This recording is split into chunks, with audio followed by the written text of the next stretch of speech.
Para ibu dan bapak, para suster, rekan-rekan imam, adik-adik kaum muda yang terkasih, rasa-rasanya nyanyian ini lagi nyanyian itu tadi adalah lagu penutup ya. Jadi sekarang tinggal berkat penutup, berutusan kita pulang.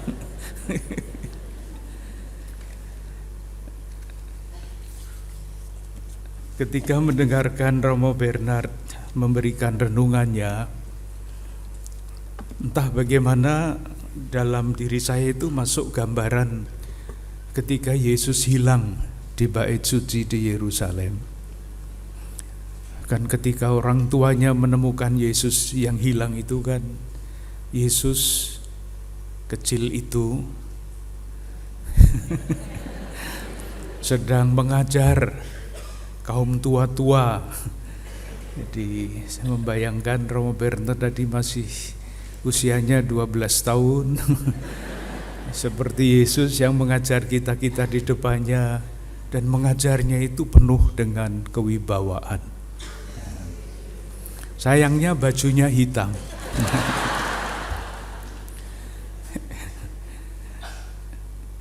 Tahu kenapa Romo Adi dan Romo Ulun memakai baju putih? Tidak tahu kan? Karena sekarang sedang diputar Kuasa Kegelapan.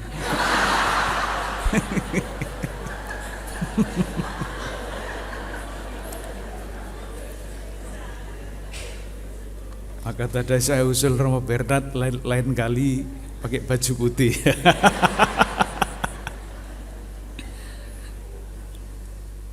Saya tawarkan satu pokok yang pasti sudah sering para saudari-saudara sekalian dengar, yaitu jawaban Bunda Maria terhadap kabar malaikat. Jadilah padaku menurut perkataanmu itu. Moga-moga masih ada celah untuk mencoba menemukan hal-hal yang jarang disampaikan ketika kata-kata itu dicoba dijelaskan. Moga-moga. Apakah berhasil apa tidak itu soal lain. Saya membuat suatu catatan yang lengkap sebetulnya mengenai renungan ini. Ada 6 halaman. Saya juga berpikir nanti dicetak saja 6 halaman itu, dibagikan lalu kita pulang gitu ya. Iya, saya coba untuk menyampaikan beberapa hal yang berkaitan dengan ulasan ini. Salah satu cara untuk memahami suatu sabda di dalam Perjanjian Baru ialah melihatnya dengan latar belakang Perjanjian Lama. Ini jarang dilakukan. Biasanya langsung dijelaskan isinya apa, tafsirannya bagaimana, dan sebagainya. Padahal kita semua tahu bahwa ketika penulis-penulis Perjanjian Baru itu menuliskan tulisannya, yang ada di belakang kepala mereka itu selalu saja ingatan-ingatan akan Perjanjian Lama. Saya mengambil contoh, itu tidak ada di dalam catatan. Contoh saja. Kalau sekarang kita mengatakan bahwa Yesus bangkit pada hari yang ketiga. Ini bayangan kita bagaimana? Bayangan kita yang biasa kan Kamis, Jumat, Sabtu, Minggu. Atau hari ketiga atau sesudah 3 hari. Jadi pikiran kita itu ya temporal, 3 hari, hari pertama, kedua, ketiga, dan hari Minggu. Apakah seperti itu maksudnya? Moga-moga saya tidak menggoncangkan iman umat kalau saya mencoba menjelaskan, mencarinya di dalam Perjanjian Lama. Sekedar tanda kurung, salah satu cara memahami ayat-ayat Perjanjian Baru melihat Perjanjian Lama. Contohnya, lalu nanti kita terapkan pada kasus Bunda Maria. Saya ambil contoh yang tadi, Misalnya kita melihat kok catatan saya hilang ya. Nubuat sengsara Yesus menurut Injil Markus bab 8 ayat 31. Injil Markus bab 8 ayat 31 bunyinya begini. Kemudian mulailah Yesus mengajarkan kepada mereka bahwa anak manusia harus menanggung banyak penderitaan dan ditolak oleh tua-tua, imam-imam kepala dan ahli-ahli Taurat, lalu dibunuh dan bangkit sesudah 3 hari. Begitu ya teksnya bunyinya, bangkit sesudah 3 hari. Nah, sesudah 3 hari artinya kapan? Hari keempat. Sekarang kita coba lihat Injil Lukas yang isinya sama. Lukas bab 9 ayat 22. Lukas bab 9 ayat 22. Bunyinya begini. Dan Yesus berkata, Anak manusia harus menanggung banyak penderitaan, ditolak oleh tua-tua, imam-imam kepala dan ahli-ahli Taurat, lalu dibunuh dan dibangkitkan pada hari ketiga. Beda ya. Nah, yang betul yang mana? Sesudah 3 hari atau pada hari yang ketiga, kan beda itu. Kalau kita membanding-bandingkan, lalu ini dibaca oleh saudara-saudara kita yang mau menyerang kita, lihat Injilnya ngawur itu. Yang satu bilang begini, yang satu bilang begitu. Yang betul yang mana tidak bisa dipercaya Injilnya orang-orang Kristiani itu. Itu kan yang sering kita dengar dari saudara-saudara kita.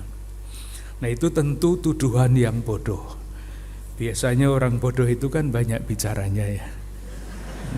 Nanti jadi kalau saya banyak bicara nanti dikiranya bodoh.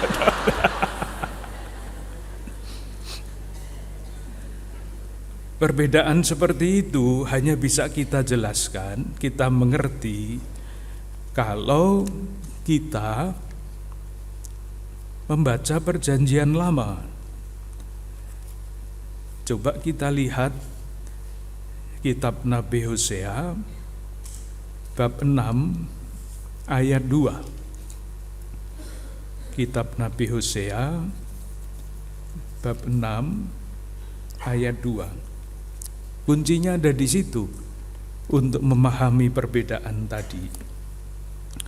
Saya baca mulai ayat 1. Ini baru penjelasan, kita belum masuk ke pokok itu. Baru contoh pendekatan terhadap suatu ayat dalam kitab suci. Mari kita akan berbalik kepada Tuhan, sebab Dialah yang telah menerkam dan yang akan menyembuhkan kita, yang telah memukul dan yang akan membalut kita. Nah, sekarang Ia akan menghidupkan kita sesudah 2 hari. Dan pada hari yang ketiga, Ia akan membangkitkan kita. Ini kuncinya. Jadi masalahnya di dalam kitab suci mengenai nubuat sengsara itu bukan sesudah 3 hari atau sesudah pada hari yang ketiga. Di dalam kerajaan surga tidak ada tanggalan lagi. Yang mau dikatakan adalah kepastian. Dan kepastian itu selalu menyangkut kata 3. Dibangkitkan pada hari yang ketiga. Jadi kalau mau membandingkan 2-3 hari, itu artinya salah baca kitab suci menurut cara gereja Katolik. Nah, sekarang kita coba lihat apakah kata-kata Bunda Maria, aku ini hamba Tuhan, itu dapat kita cari latar belakangnya di dalam kitab suci. kesimpulannya dulu, baru nanti jalannya supaya gampang dipahami. Kalau Bunda Maria mengatakan, aku ini hamba Tuhan. Aku ini hamba Tuhan. Dengan latar belakang kitab suci Perjanjian Lama, aku ini hamba, itu artinya apa? Apakah aku itu hanya Maria sendiri? Atau sebetulnya di dalam kitab suci Perjanjian Lama, yang namanya aku itu bisa berarti banyak. Nah, di dalam catatan yang saya berikan, itu kesimpulan dari penelusuran membaca Perjanjian Lama, Perjanjian Baru dengan Perjanjian Lama, pada kata aku tersimpan kesadaran rangkap 3. Jadi aku itu siapa? Ada 3 jawabannya. Jawaban yang pertama, yang paling mudah tentu, aku itu ya Bunda Maria sendiri. Itu paling jelas. Dari mana itu disimpulkan? Kesadaran diri Bunda Maria.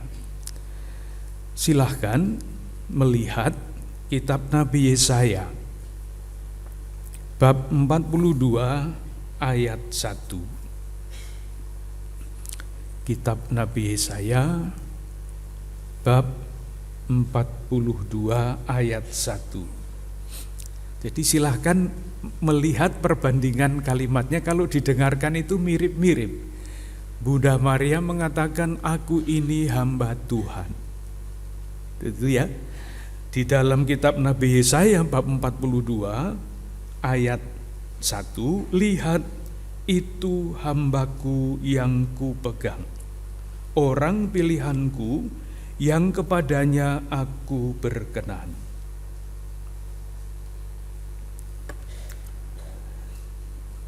Mirip-mirip suaranya Yesaya bab 42 ayat 1 dengan kata-kata Bunda Maria. Jadi dengan demikian, dalam jawaban Bunda Maria itu terungkap kesadaran diri Bunda Maria dalam relasi pribadinya dengan Tuhan. Relasi pribadi, aku ini hamba Tuhan. Nah, dari situ nanti harus kita cari maksudnya hamba di situ apa? Apakah hamba itu berarti budak? Seperti orang-orang Israel yang diperbudak di Mesir. Maka dipilih dengan sengaja dalam bahasa Indonesia yang dipakai adalah kata hamba, bukan budak. Karena hamba mempunyai arti yang sangat berbeda dibandingkan dengan budak dalam arti yang biasa. Masih ditambah bab 42 ayat 1 bagian yang berikutnya. Aku telah menaruh rohku ke atasnya. Bicara tentang roh. Kita masih ingat dalam kabar dalam kata-kata malaikat kepada Bunda Maria, malaikat juga menyebut roh. Roh Kudus akan turun atasmu. Jadi mirip kepada Bunda Maria. Bunda Maria mengatakan, aku ini hamba Tuhan. Bab 42 ayat 1 bagian awal, lalu Roh Kudus akan turun atasmu, ada di dalam Yesaya bab 42 ayat 1b. Aku telah menaruh rohku ke atasnya. Dengan kata lain, nah ini yang loncatan yang mungkin tidak mudah dipahami. Tidak apa-apa, saya mencoba untuk menjelaskan sejelas mungkin kalau bisa. Kalau tidak bisa itu bukan salah saya, itu salahnya kitab suci yang sulit dimengerti. Untuk dapat memahami apa artinya hamba menurut kitab suci, harus dibaca kitab Nabi Yesaya bab 42 ayat 1 sampai 9. Bab 49 ayat 1 sampai 7 dan bab 52 ayat 13 sampai bab 53 ayat 12. Panjang. Yang dibicarakan oleh Yesaya oleh kitab Nabi Yesaya di dalam ketiga teks itu adalah gambaran seorang hamba Tuhan. Kalau ditanya siapa dia itu, tidak jelas. Identitasnya tidak jelas. Hanya disebut hamba Tuhan yang misterius. Dipimpin oleh Roh, dipilih oleh Tuhan, diberi tugas. Hamba Tuhan ini nanti ketemunya di dalam perjanjian baru adalah Yesus. Yang menanggung sengsara bukan karena kesalahannya sendiri, tetapi menanggung sengsara dosa umat manusia.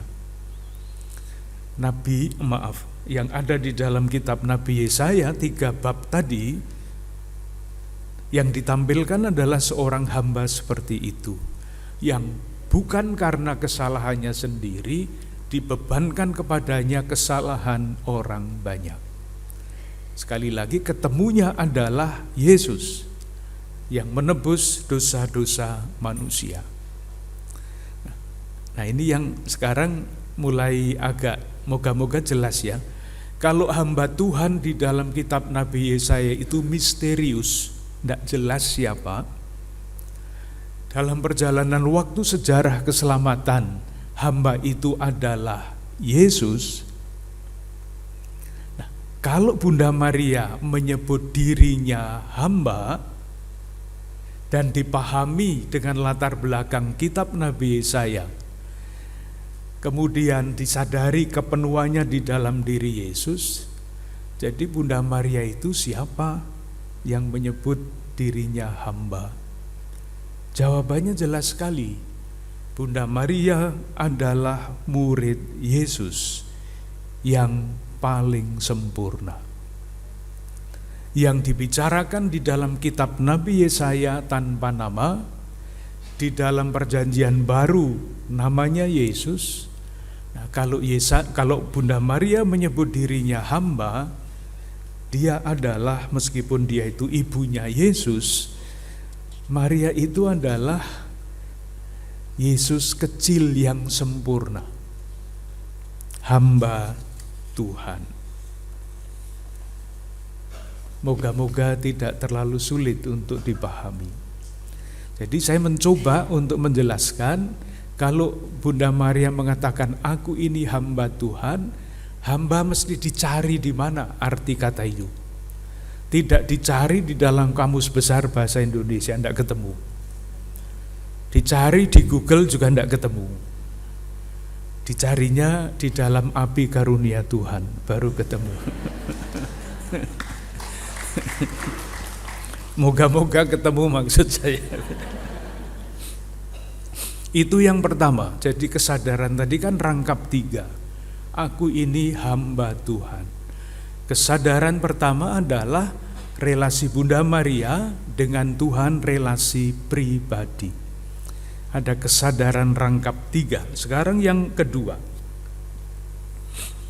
saya ingin membaca kitab Nabi Yesaya lagi, bab 41 ayat 8 sampai 10. Yesaya bab 41 ayat 8 sampai 10. Kesimpulannya dulu supaya jelas. Bunda Maria itu adalah wakil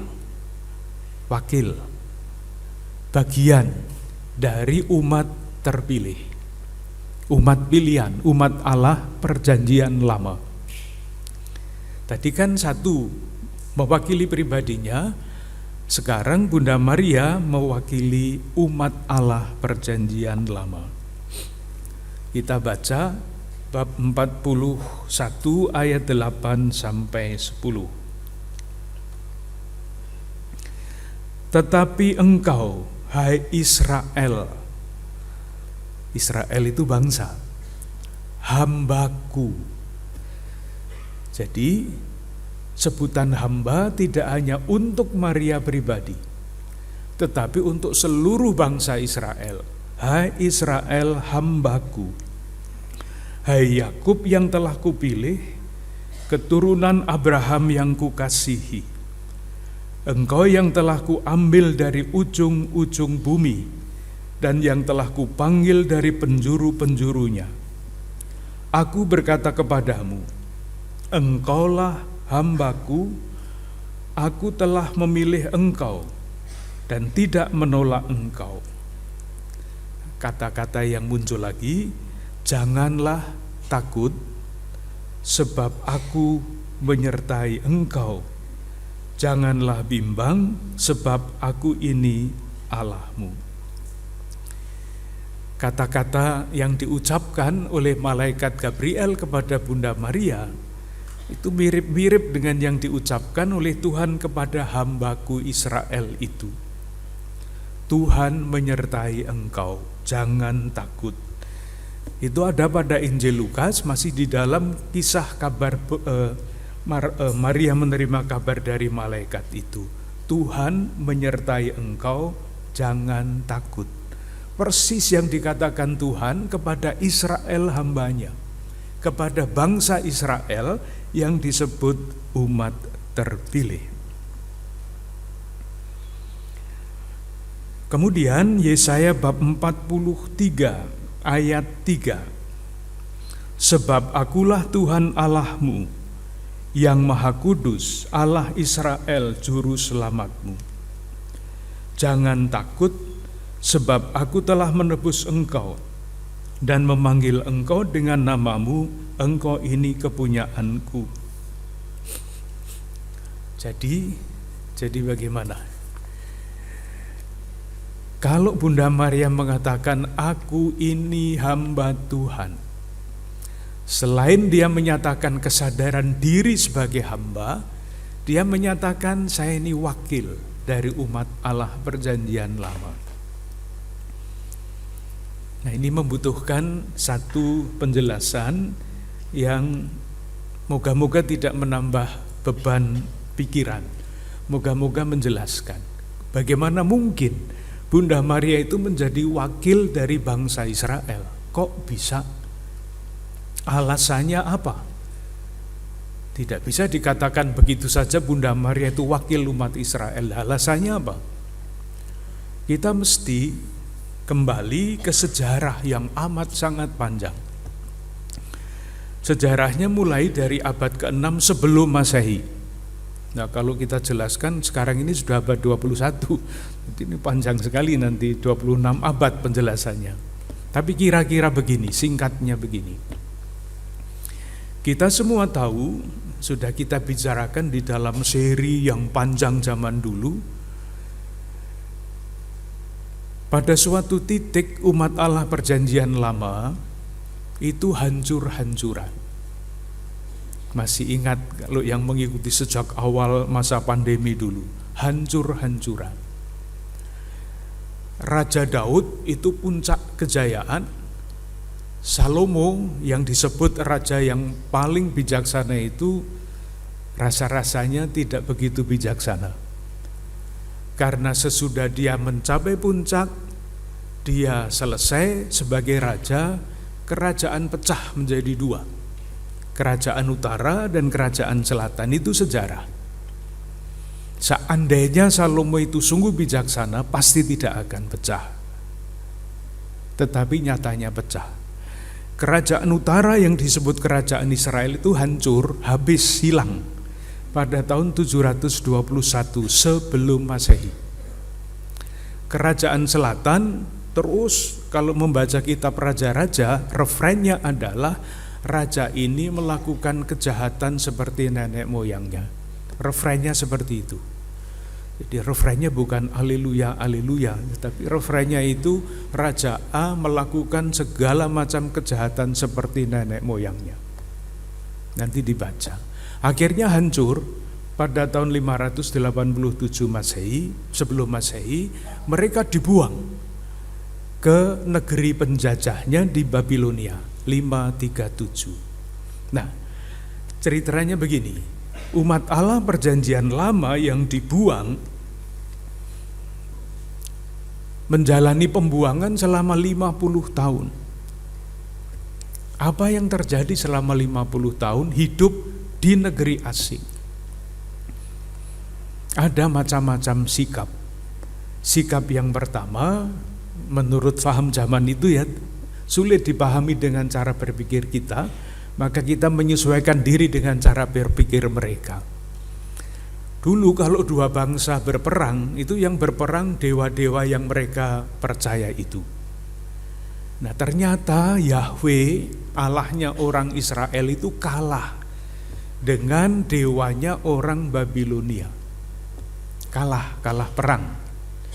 Oleh karena itu sekelompok orang Israel, bangsa terpilih itu berpikir, untuk apa lagi mengikuti Yahweh? Yang menjadi Allah kita kalah perang dengan Allahnya, dengan dewa-dewinya orang Babilonia. Mereka mengikuti agama asli di Babilonia. Satu.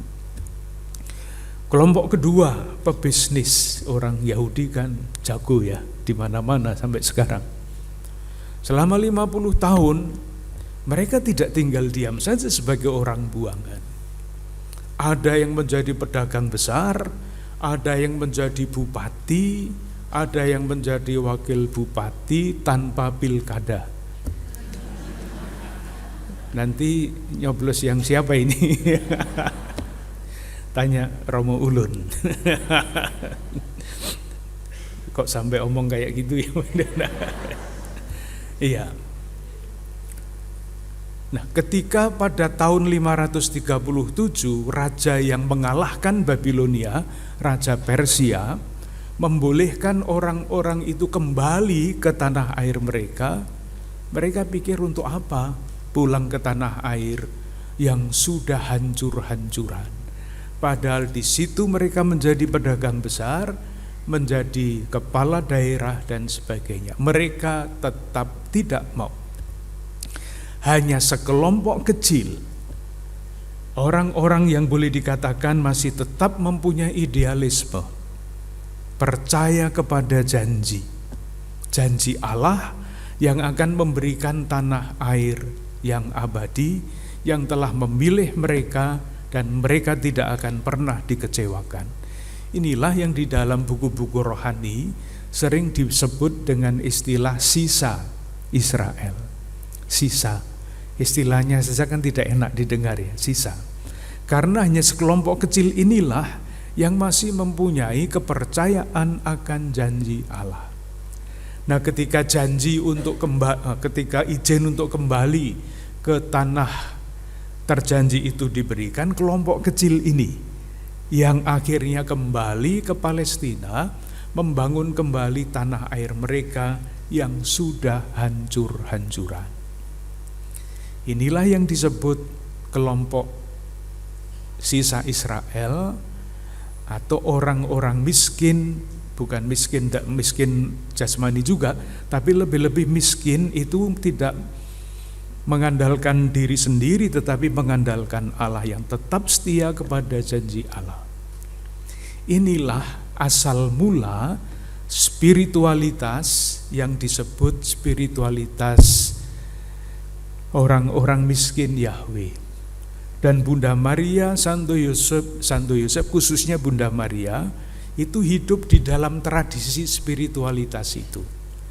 Tidak termasuk orang yang putus asa karena merasa Allahnya kalah, tidak merasa sudahlah ditinggalkan saja janji-janji Tuhan itu, toh sudah bisa membangun hidup sendiri yang makmur dan sebagainya. Meskipun mereka kecil, meskipun mereka lemah, tetap percaya kepada janji, kembali ke Palestina, membangun kembali tanah air mereka. Nah, kelompok kecil ini mempunyai nyanyian yang kemudian digubah oleh Injil Lukas menjadi Kidung Maria. Kidung Maria itu bukan karangannya Bunda Maria, pasti bukan. Karena apa? Karena kidung itu sudah dinyanyikan oleh Hana, ibunya Samuel. Bukan Samuel Pangestu, tentu saja. Samuel tokoh di dalam perjanjian lama. Sudah dinyanyikan, hanya sesudah Yesus bangkit, nyanyian yang populer di antara kelompok Anawim Yahweh, orang-orang miskin Yahweh itu digubah, disesuaikan dengan peristiwa kebangkitan Yesus, ditempatkan di dalam amit-amit mulut Bunda Maria. Karena apa? Karena Bunda Maria itu yang menurut gereja awal diwakili oleh Lukas penulis Injil, mewakili semangat dan watak kelompok sisa Israel itu.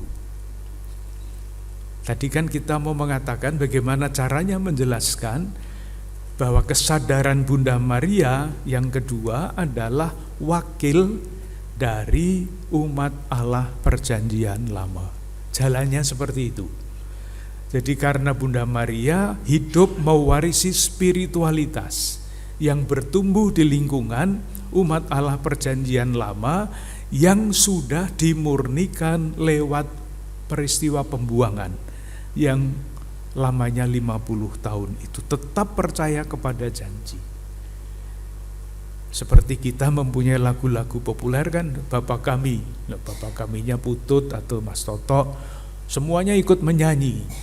Kalau Bapak Kaminya yang lain kan yang nyanyi kur ya, karena belum begitu populer. Ini semua ikut menyanyi. Kidung Magnificat adalah kidung yang sangat populer, sudah biasa, kemudian dipopulerkan oleh Lukas lewat Bunda Maria. Bunda Maria mewakili umat Allah perjanjian lama yang sudah dijernihkan itu. Itulah sebabnya Bunda Maria juga disebut Putri Sion, Yerusalem. Jadi tidak mewakili dirinya sendiri itu. Kalau kita menyebut Maria Putri Sion, itu bukan Maria sendiri yang tampil, tapi seluruh umat Allah perjanjian lama ada di balik sebutan itu. Dengan kata lain, Bunda Maria mewakili watak dari bangsa yang sudah disucikan kembali menjadi suara hati umat dan seterusnya. Itu kesadaran diri yang kedua. Kesadaran diri yang ketiga, Bunda Maria di dalam Aku Ini Hamba Tuhan mewakili seluruh umat manusia, mewakili bangsa-bangsa. Dari mana itu disimpulkan? Kembali lagi kita lihat, kita cari di dalam kitab Nabi Yesaya. Yang saya kutip sebagai tawaran adalah Yesaya bab 42 ayat 6 sampai 7. Jadi 3 teks dari kitab Nabi Yesaya itu kunci untuk memahami jawaban Bunda Maria itu. Yang sekarang adalah 42 ayat 6 sampai 7. Aku ini Tuhan telah memanggil engkau untuk maksud penyelamatan. Telah memegang tanganmu, aku telah membentuk engkau dan memberi engkau menjadi perjanjian bagi umat manusia, menjadi terang untuk bangsa-bangsa, untuk membuka mata orang buta, untuk mengeluarkan orang hukuman dari tempat tahanan, dan mengeluarkan orang-orang yang duduk dalam gelap dari rumah penjara.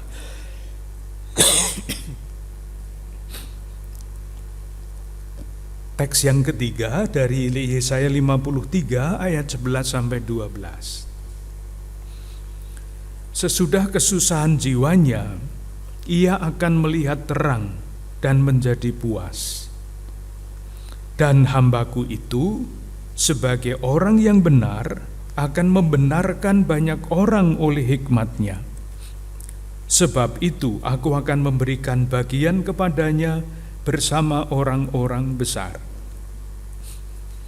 Mungkin kitab sucinya para ibu dan bapak, para suster, saudari-saudara sekalian berbeda. Iya, serius. Karena ada terjemahan baru dari tahun 2022. Ini terjemahannya lain. Karena kalau kita membaca yang lama itu susah dipahami, lalu dijelaskan di sini. Intinya saya kira tidak terlalu sulit dijelaskan. Kalau dikatakan bahwa aku ini hamba Tuhan, hamba itu pertama adalah misterius. Kalau Maria menyamakan diri dengan itu, ia mengungkapkan kesadaran pribadinya, kesadaran akan peranannya di tengah umat Israel, dan peranannya untuk seluruh umat manusia. Mungkin dari situ Bunda Maria dalam penampakan tahun 1945 di Belanda menyatakan diri sebagai Maria Bunda segala bangsa. Jadi rupanya Bunda Maria yang menampakkan diri itu sudah memahami sungguh-sungguh ketika bagian dari kitab Nabi Yesaya itu mempunyai peran bagi seluruh umat manusia. Jadi bagaimana? Saya moga-moga jelas. Aku ini hamba Tuhan, kesadaran rangkap 3. Tadi kan Romo Bernard berpesan supaya kita tidak hanya tahu tentang kitab suci. Betul Romo ya? Ini tadi pengetahuan yang kita bicarakan. Untuk tahu itu harus memahami ini, pengetahuan. Maka karena Yesus kecil yang hilang di Yerusalem memberi nasihat kepada kita untuk mencoba mencari jalan apa maknanya itu bagi kehidupan kita, maka mesti muncul butir-butir refleksi. 1-2 butir refleksi. Yang pertama, kesadaran jati diri pertama sebagai hamba itu menyangkut pribadi seorang. Jadi kita bisa langsung bertanya kepada diri kita sendiri, bagaimana saya mengartikan hidup kita. Seperti Bunda Maria mengartikan hidupnya dengan menyebut diri hamba. Dari situ segala macam pilihan akan muncul. Karena kesadaran diri yang paling dasar itu akan menentukan pilihan-pilihan kita di dalam kehidupan yang nyata. Saya mudah sekali biasanya menggunakan istilah ini soal jabatan misalnya. Kita menggunakan kata jabatan itu kan ada beberapa kata yang bisa disambungkan ya dengan kata jabatan itu. Misalnya menduduki jabatan. Menduduki jabatan. Kalau yang duduk itu sekurus Romo Bernard, enggak apa-apa. Seterusnya saya enggak berani Romo.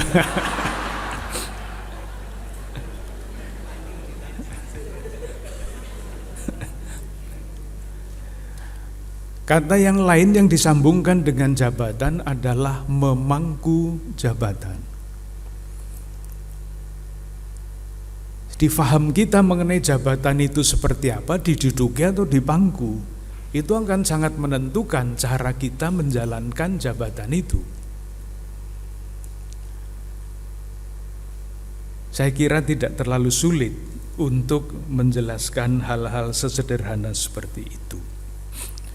Tentu kesadaran Bunda Maria menjadi sebagai hamba itu dilandaskan pada suatu kesadaran dasar yang sangat mendalam. yaitu ketergantungannya kepada Allah. Hamba itu seperti apapun tergantung kepada tuannya. Semangatnya bisa berbeda, tetapi hamba selalu tergantung pada tuannya. Nah, itulah yang di dalam beberapa pertemuan Api Karunia Tuhan secara yang hari Seninan itu, saya beberapa kali mengutip keyakinan dasar itu yang diterjemahkan di dalam latihan rohani Santo Ignatius nomor 23 yang disebut asas dan dasar. Kesadaran itu dirumuskan begini: manusia itu diciptakan oleh Tuhan untuk memuliakan, meluhurkan, dan mengabdi Tuhan. Itu keyakinan dasar. Tujuan kita diciptakan itu untuk apa? Itu akan menentukan seluruh pilihan-pilihan kita. Untuk memuliakan Tuhan, untuk meluhurkan namanya, dan untuk berbakti kepadanya. Lalu bagian berikutnya di dalam latihan rohani Santo Ignatius itu disebut yang lain-lain mesti membantu supaya tujuan utama manusia diciptakan itu dapat dilaksanakan. Di dalam diri Maria, pilihan dasar itu dijamin, dirawat, karena oleh malaikat dikatakan roh Tuhan akan turun ke atasmu. Dan seperti seperti Tuhan Yesus selalu membiarkan dirinya dipimpin oleh Roh Kudus, demikian juga Bunda Maria membiarkan dirinya dipimpin oleh Roh Kudus. Pernah merasakan dipimpin oleh Roh Kudus itu seperti apa? Silir-silir gitu kira-kira. Tidak jelas, silir-silir itu bisa alasannya macam-macam.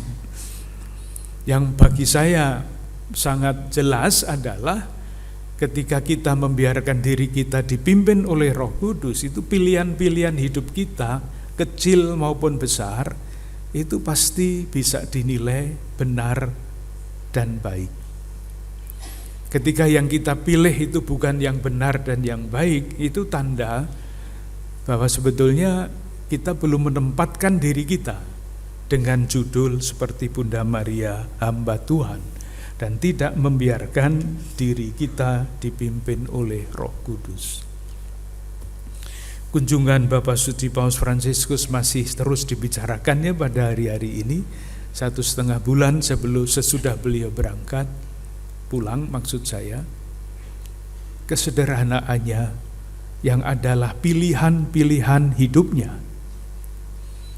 Saya mendapat kesempatan untuk melihat dari dekat beliau. Salah satu yang saya perhatikan adalah sepatunya. Seorang paus itu biasanya sepatunya merah untuk mencerminkan kewibawaannya. Paus Fransiskus sepatunya hitam dan sudah ada garis-garis putih, tandanya sudah lecek gitu, sudah lama. Sepatunya Romo Ulun jauh lebih baik daripada sepatu. Nanti boleh membalas. Itu pilihan, bukan kebetulan. Kurang apa kalau mau yang macam-macam. Dan bukan hanya pilihan kecil soal sepatu, yang kelihatannya sederhana tetapi sangat berpengaruh bagi gereja. Ketika beliau memilih untuk tidak tinggal di istana kepausan, tetapi tinggal di Domus Sancta Marta, tempat tinggal para fungsionaris di Vatikan. Itu kelihatannya hanya pindah rumah. Tetapi bagi pengamat, kesimpulannya adalah Paus Fransiskus sedang mengubah, mentransformasi gereja. Kepemimpinan di dalam gereja dari kepemimpinan monarkis feodal menjadi kepemimpinan yang melayani. Anda kurung ya, refleksi saya pribadi, tidak usah dikait-kaitkan dengan orang lain. Kemarin saya mengikuti serah terima jabatan uskup Ujung Pandang, Makassar. Saya diberi kesempatan untuk memberi homili. Susah memberi homili karena bacaannya itu celakalah kamu itu.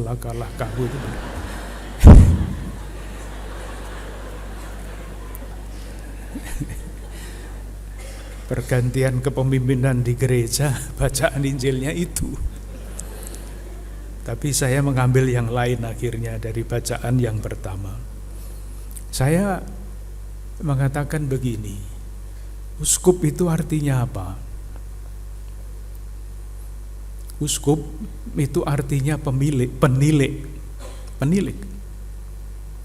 Yang tugas utamanya adalah mengunjungi umat. Lah kok dipanggil Monsinyur? Saya tidak pernah menyebut diri saya Monsinyur, tidak pernah. Karena saya tahu artinya apa itu.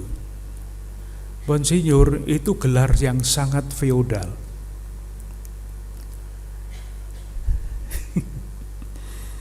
Monseigneur bahasa Prancis, Monsignore bahasa Itali, itu artinya tuanku. Saya tidak senang dipanggil tuanku. Maka jangan panggil saya dengan nama Monsinyur. Panggil saya dengan Romo, dengan Bapak Uskup, tapi jangan memakai Monsinyur. Saya tidak suka dipanggil Monsinyur. Pilihan, tidak salah karena memang gelar itu diberikan, tapi saya tidak nyaman dengan istilah itu. Karena saya tahu artinya. Nanti kalau saya membiarkan diri saya dipanggil Monsinyur, itu nanti gaya saya ya seperti bupati, seperti kemana-mana minta dilayani dan sebagainya. Enggak. Ya kemarin saya cerita tentang itu. Lalu sesudah misa itu ada seorang bapak senior yang ikut misa dalam kursi roda. Bapak Uskup, setua-tua sampai sekarang kok saya belum pernah ya dengar arti uskup itu apa. Ternyata uskup itu penilik. Syukur bahwa ada satu yang mendengarkan sekurang-kurangnya. Itu mengenai kesadaran diri. Yang kedua, kesadaran sebagai bagian dari suatu keseluruhan. Hamba itu adalah Israel sebagai bangsa. Mau tidak mau kita itu mempunyai hubungan dengan umat Allah perjanjian lama. Karena iman kita kalau ditelusuri itu akhirnya bermuara pada iman Abraham. Dan Abraham itu adalah bapa orang-orang Yahudi, orang-orang Islam, orang-orang Kristiani. Kita mesti mempunyai hubungan dengan itu. Maka pertanyaannya adalah bagaimana kita menghayati kesadaran kita bahwa kita itu percaya tidak atas nama diri kita sendiri, tetapi kita percaya dalam satu komunitas yang disebut komunitas orang beriman. Gereja sekarang yang mempunyai hubungan dengan zaman dulu itu juga mesti belajar dari sejarah umat Allah perjanjian lama. Dulu umat Allah perjanjian lama masuk di dalam krisis besar ketika kalah perang dibuang ke Babilonia. Gereja kita itu juga mengalami krisis. Kalau di Jakarta mungkin tidak ya, tetapi coba lihat di Belanda sana. Gereja-gereja yang dulu megah-megah menjadi restoran. Gereja-gereja yang begitu indah, yang datang ke dalamnya tidak banyak. Saya ingat suatu ketika saya ikut misa di pusat Vatikan. Gerejanya bagus sekali. Hari waktu itu Pentakosta, kan pesta besar. Saya ikut misa, yang datang sekitar 20 orang. Padahal gereja itu ya lebih besar daripada ruangan ini. Dan ketika saya melihat kolektenya, kolekte saya paling besar waktu itu. Seperti itu, krisis. Maka kita mesti belajar apa yang membuat gereja kita masuk ke dalam krisis seperti itu. Seperti dulu umat Allah perjanjian lama. Moga-moga kita tidak sampai mengalami krisis seperti itu. Dari situlah misalnya kita mengenal, kita pun mempunyai panggilan kenabian. Misalnya, nabi-nabi itu ada di dalam kitab suci perjanjian lama. Dan kita belajar, kita umat Kristiani, umat Katolik menjalankan peranan kenabian. Dalam tanda kurung karena sudah terlanjur omong ya. Kenabian, apa maksudnya peranan kenabian? Kapan nabi-nabi itu muncul di dalam sejarah bangsa Israel? Kalau saya bilang bangsa Israel itu bukan yang sedang berperang sekarang, tapi zaman dulu, Israel menurut kitab suci. Kita semua tahu sejarahnya, mereka mulai dari padang gurun, masuk tanah terjanji, makmur di situ, minta supaya diangkat raja, maka menjadi kerajaan. Sudah diingatkan oleh Samuel bahwa jangan kamu minta raja, karena itu berarti mengkhianati Tuhan. Tetapi mereka tetap mau minta raja. Akhirnya raja-raja itu ketika mulai mereka taat bagus-bagus. Tetapi ketika sampai puncak kejayaan mereka lupa. Nah, pada waktu itulah nabi-nabi muncul. Jadi peranan nabi adalah mengkritik institusi. Waktu itu kerajaan yang dibangun, yang dijalankan tidak sesuai dengan apa yang dikehendaki oleh Tuhan. Nah, sekarang kalau gereja mempunyai peran kenabian, gereja harus bicara. Dan itulah yang dilakukan oleh Romo Adi dan teman-teman, misalnya mengadakan Hari Anak Keuskupan Agung Jakarta. Itu bisa dibaca sebagai seorang nabi yang membaca tanda-tanda zaman. Ketika anak-anak banyak yang mengalami kekerasan, ketika anak-anak banyak yang ditelantarkan, mari kita perhatikan anak-anak kita. Itu peranan kenabian itu seperti itu. Jadi jangan dibayangkan nabi itu meramalkan masa depan. Namanya dukun, itu bukan nabi. Nabi itu adalah seorang yang selalu dekat dengan Tuhan. Itu watak pertama. Watak kedua, seorang nabi adalah pribadi yang terlibat dengan nasib bangsanya. Jadi dengan kedekatan dengan Tuhan, ia melihat kehendak Tuhan dan kemudian berbicara terhadap realitas bangsanya yang dilihat dengan kacamata Tuhan. Jadi tidak usah jauh-jauh nabi-nabi yang besar-besar, enggak. Romo Mangun itu sekarang sedang ditampilkan kembali sebagai contoh suara kenabian pada zamannya. Seorang imam, Mangun Wijaya, yang karena melihat waktu itu masyarakat digusur oleh pemerintah, mogok makan, dan seterusnya. Peranan kenabian itu menyatakan kehendak Tuhan, menyatakan kebenaran di tengah-tengah institusi yang tidak adil. Kalau Bunda Maria menyebut aku ini hamba Tuhan dengan kesadaran sebagai bagian dari keseluruhan, itu sekarang tentu diwariskan kepada pribadi-pribadi yang khusus menyampaikan suara kenabian pada zaman sekarang dan sebagai kepada gereja.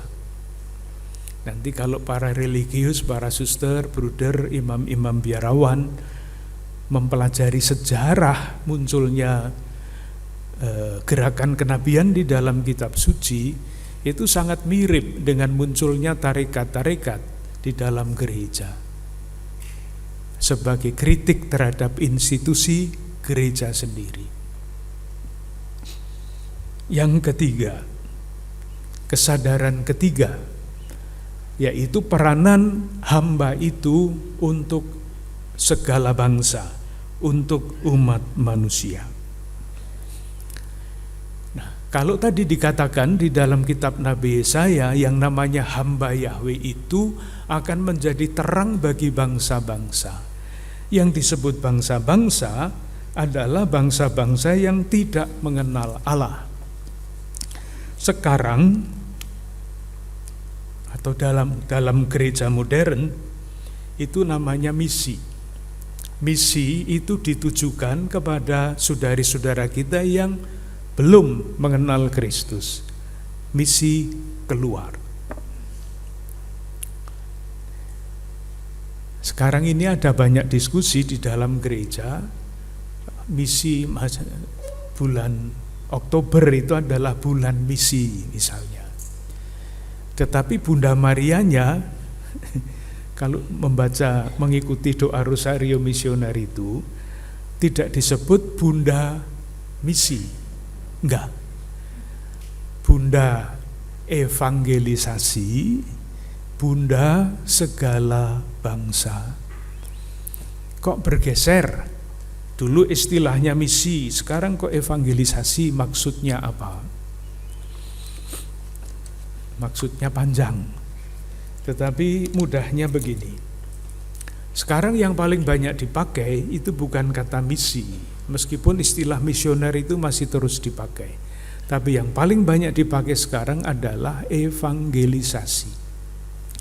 Termasuk perubahan nama di departemen di Vatikan sana. Dulu namanya propaganda fide.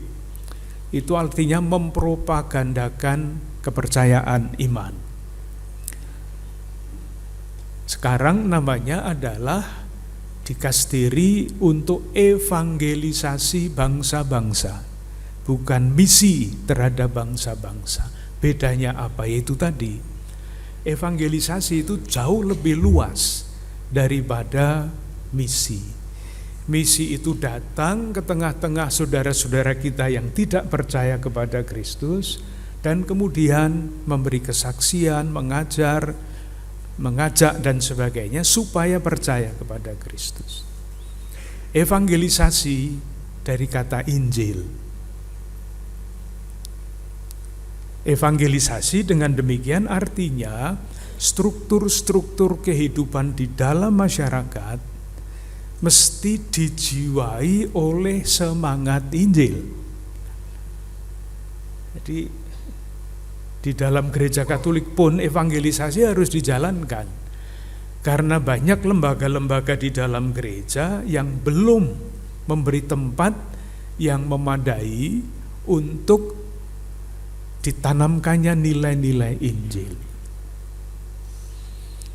Pada tahun 83, Santo Paus Yohanes Paulus II itu menyerukan istilah baru, evangelisasi baru.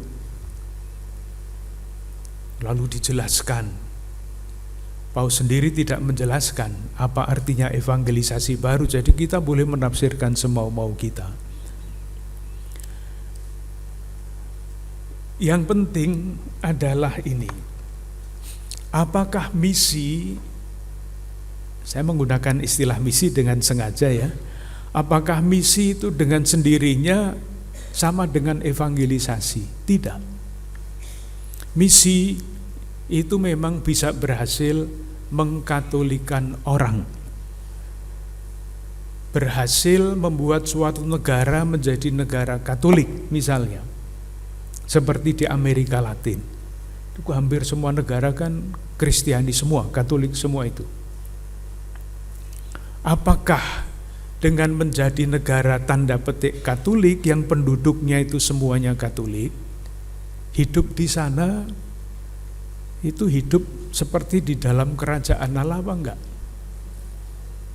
Di sana ada diktator, ada penculikan, ada segala macam kejahatan. narkoba dan sebagainya. Itu artinya misi tidak berhasil menanamkan nilai-nilai Injil ke dalam hati orang, ke dalam suatu budaya, ke dalam suatu bangsa.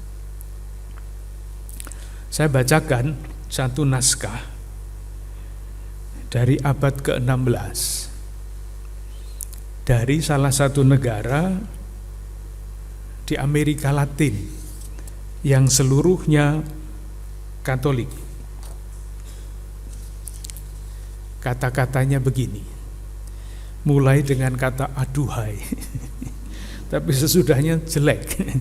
Kalau aduhai itu kan mestinya bagus ya, tapi enggak. Marilah kita bersedih hati karena mereka telah datang. Mereka itu para misionaris. Mereka telah datang untuk mengkristenkan kita. Mengkristenkan. Orang-orang Kristen itu datang kemari dengan membawa Allah yang benar. Tetapi itulah awal kesengsaraan kita. Awal upeti, awal dana, penyebab kekacauan yang tersamar, awal pertempuran dengan api, awal kebohongan. Mereka telah mengajarkan ketakutan kepada kita. Mereka datang untuk membuat bunga-bunga kita layu, untuk melestarikan bunga mereka. Mereka telah menghisap dan menelan bunga kita. Itu abad ke-16. Hasil dari misi di Amerika Latin. Misionaris datang membawa Allah yang benar, tapi tidak membawa kabar gembira. Sehingga struktur negara di sana menjadi struktur yang seperti sering kita baca pada hari-hari ini sampai hari ini. Contoh lain,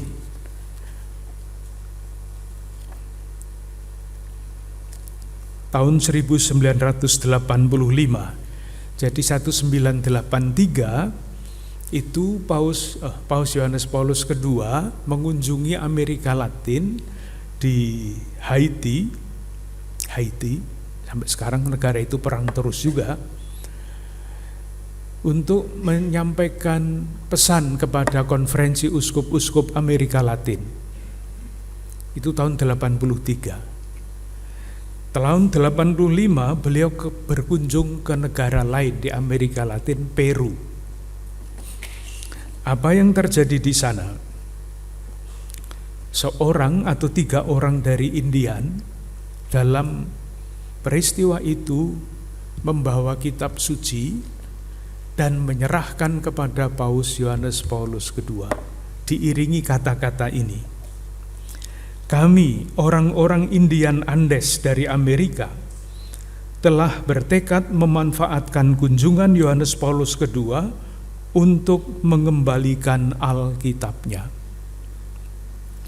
Sebab selama 5 abad, Alkitab itu tidak memberi kami kasih maupun damai ataupun keadilan. Silahkan menerima kembali Alkitab Anda dan mengembalikannya kepada para pemeras, penjajah. Karena mereka lebih membutuhkan perintah-perintah susila yang terkandung di dalamnya. Sesungguhnya dengan kedatangan Christophorus Columbus, di Amerika dipaksakan suatu kebudayaan, suatu bahasa, dan suatu agama dan nilai-nilai yang cocok hanya untuk Eropa. Mengerikan. Nah, kita semua menyebut Bunda Maria itu Bunda Evangelisasi yang didoakan setiap hari pada bulan misi. Jadi kita pilih ya yang Bunda Evangelisasi. Karena di dalam diri Maria, kecuali Maria adalah Bunda segala bangsa seperti dikatakan di dalam kitab Nabi Yesaya bab 53, Bunda Maria jauh lebih cocok diberi gelar atau mendapat gelar Bunda Evangelisasi daripada Bunda Misi kalau dibaca dengan latar belakang tadi. Misi bisa mengkatolikan orang, tetapi tidak mewartakan tahun rahmat atau kerajaan Allah. Strukturnya tetap tidak adil, perdagangannya tetap tidak adil, pemerintahannya juga tidak sesuai dengan yang diharapkan. Nah, moga-moga kesadaran rangkap 3 Bunda Maria itu mendorong kita untuk berusaha memasukkan nilai-nilai Injil di dalam kehidupan keluarga, kehidupan parokikah, dimanapun kita berada. Itu bagian yang pertama. Jadi bagaimana tadi? Saya omong apa ini? Saya mencoba menjelaskan satu ayat itu, aku ini hamba Tuhan. Dengan latar belakang kitab Nabi Yesaya, 3 bab tadi, 42, 49, 52 dan 53 dari kitab Nabi Yesaya. Dalam kata-kata aku ini hamba Tuhan ada kesadaran rangkap 3. Bagian pengetahuannya itu. Bagian refleksinya tadi saya coba sampaikan, tentu ini hanya salah satu usaha. Silahkan para ibu dan bapak, para suster, saudari-saudara sekalian, melanjutkan refleksi itu. Apa konsekuensinya kalau kita meneladan Bunda Maria yang berkata, aku ini hamba Tuhan. Bagian yang kedua, disesuaikan dengan waktu. Waktunya tinggal 10 menit. Jadi saya lari. Bagian yang kedua, aku ini hamba Tuhan, jadilah padaku menurut perkataanmu itu. Nah, itu yang mau kita pelajari sekarang, menurut perkataanmu itu. Nah, untuk memahami hal itu, menurut perkataanmu itu, kita minta bantuan. Bantuan kepada siapa? Bantuan kepada Rasul Paulus. Sudah minta izin tadi malam saya, minta izin. Surat Rasul Paulus tidak terlalu panjang.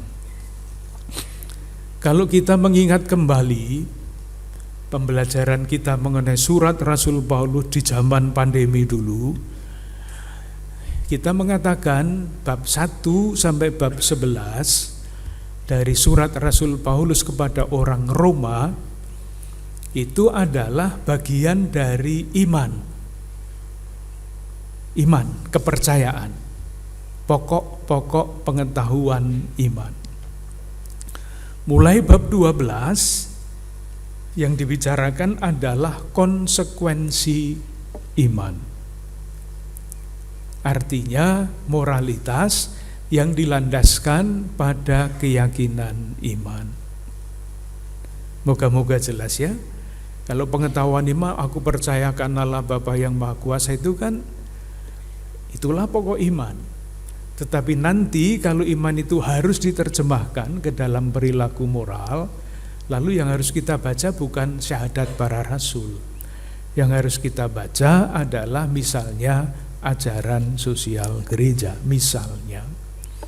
Nah, coba sekarang perhatikan bab 12 ayat 1 yang membatasi bab 1 sampai bab 11, lalu bab 12 itu mulai bagian yang berbeda. Bab 12 ayat 1 itu mulai dengan kata karena itu. Itu artinya apa?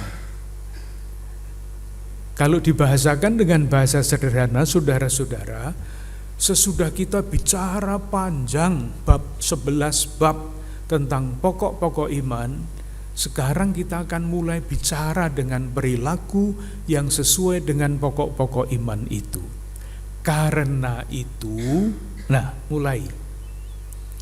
Itulah yang dikatakan pada bab 12 ayat 1. Karena itu, saudara-saudara, demi kemurahan Allah, aku menasihati kamu, supaya kamu mempersembahkan tubuhmu sebagai persembahan yang hidup, yang kudus, dan yang berkenan kepada Allah.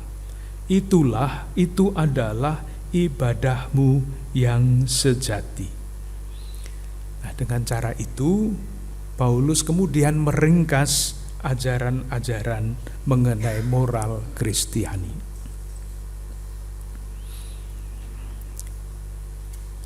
Moga-moga jelas ya, bab 1 sampai bab 11 itu pokok-pokok iman, karena itu konsekuensi moralnya.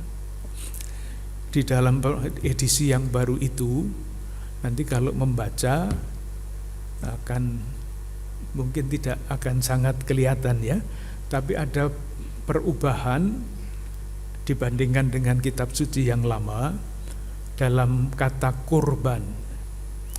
Korban itu bisa ditulis dengan O, korban. Bisa ditulis dengan U, kurban. Yang dipilih di dalam terjemahan yang baru itu adalah yang kedua, kurban, pakai U. Karena kurban itu jelas hubungannya adalah persembahan, kurban persembahan.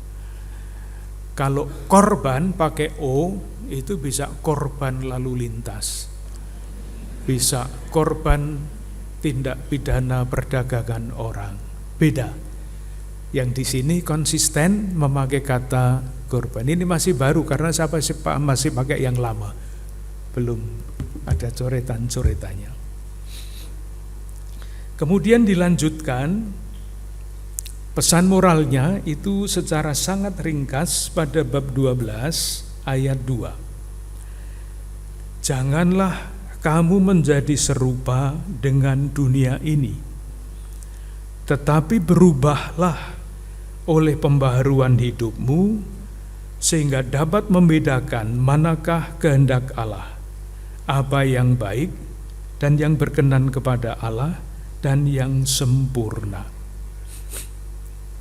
Itu ringkasan dari nasihat moral.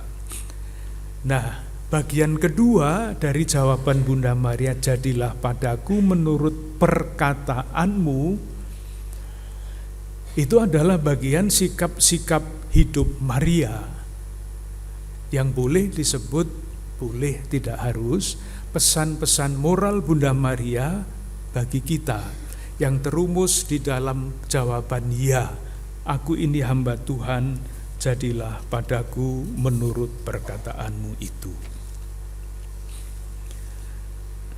Mungkin bagaimana ya, karena waktunya tinggal 2 menit, mau menjelaskan apa 2 menit itu. Begini saja mudahnya.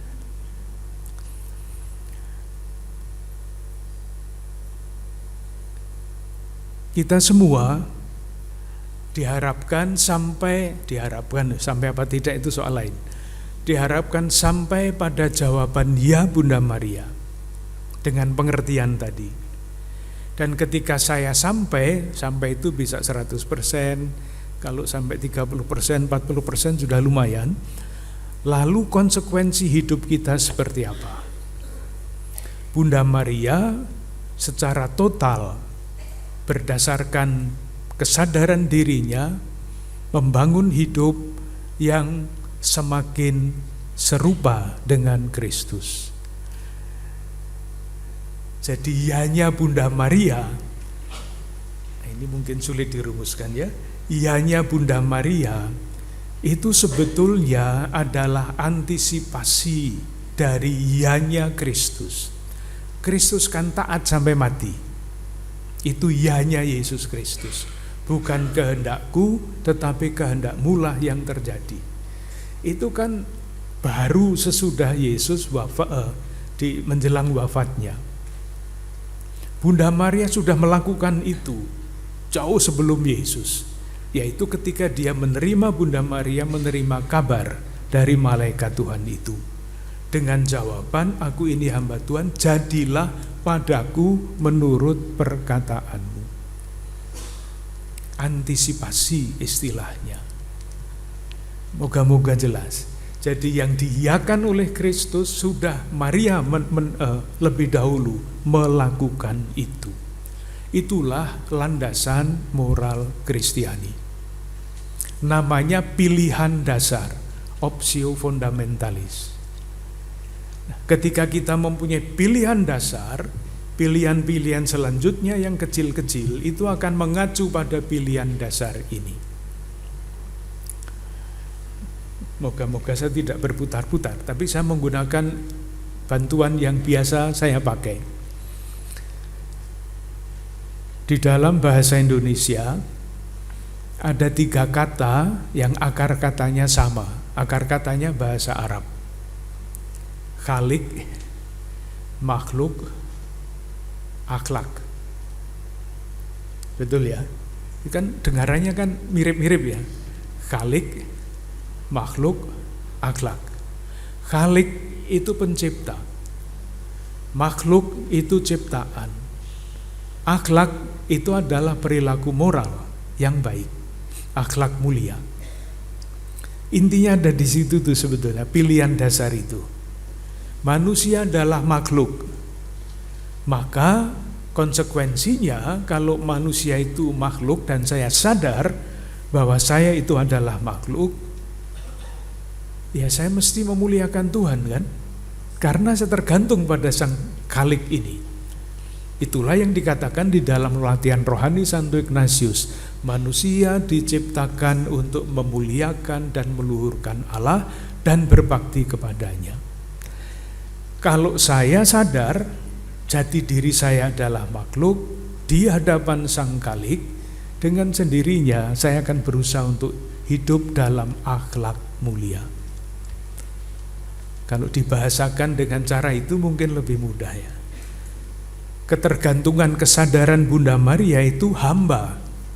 Ya sama mirip-mirip lah dengan makhluk, hamba yang tergantung pada tuannya. Dan ketika Maria sadar betul bahwa beliau adalah hamba, konsekuensinya ya hamba sesuai dalam konteks itu.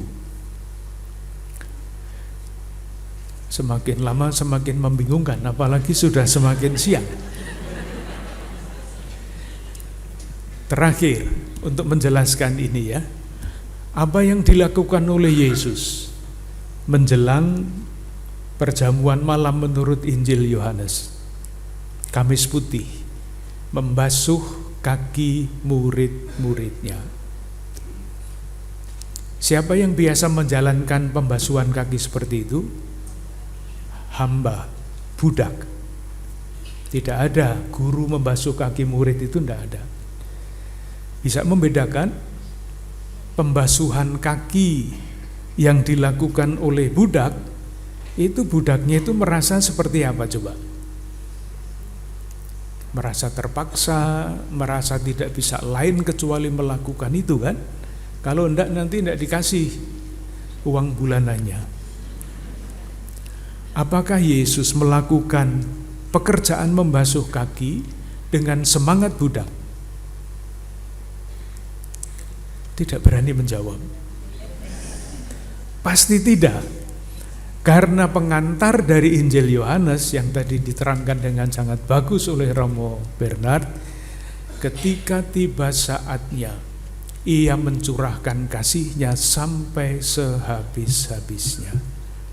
Inilah semangat yang ada di dalam diri Yesus ketika menjalankan pekerjaan budak. Bedanya yang dilakukan sama. Kok bedanya kok yang dilakukan sama ya? Bahasa Indonesianya bagaimana ini? Yang dilakukan sama, mencuci kaki. Semangatnya tidak sama. Budak mencuci kaki dengan terpaksa. Yesus mencuci kaki dengan sebagai simbol mencurahkan cintanya sampai sehabis-habisnya. Itulah wujud moralitas Kristiani. Jadi yang dilakukan Yesus pada akhirnya sudah didahului oleh Bunda Maria. Dan harapannya diteruskan oleh kita. Terima kasih, selamat siang. Nanti yang lain-lain bisa dibaca sendiri.